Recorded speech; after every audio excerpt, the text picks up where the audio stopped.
En couple avec Delphine Jubilard depuis l'été 2020, celui qu'on surnomme l'amant de Montauban vivait également avec une femme. Stupéfaite, celle-ci avait découvert l'infidélité de son mari le 15 décembre 2020, jour précédant la disparition de l'infirmière de 33 ans.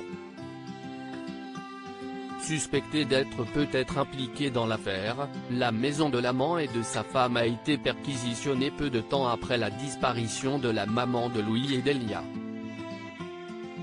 Selon Le Parisien, ces recherches n'ont en revanche rien donné et le couple a rapidement été mis hors de cause dans cette affaire.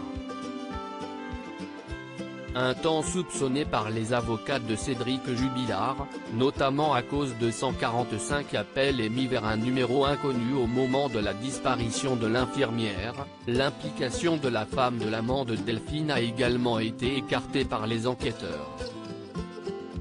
Pour rappel, Delphine et son amant se sont rencontrés en juillet 2020 sur l'application de rencontre extra-conjugale Grindr.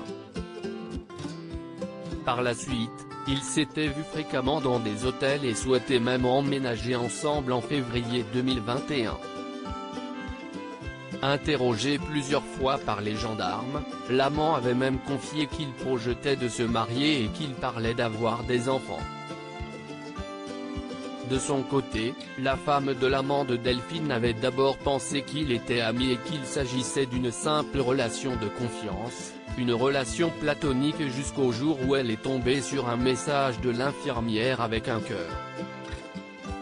Elle avait ensuite passé un pacte avec l'infirmière, qu'elle ne le contacte plus jusqu'aux fêtes de fin d'année.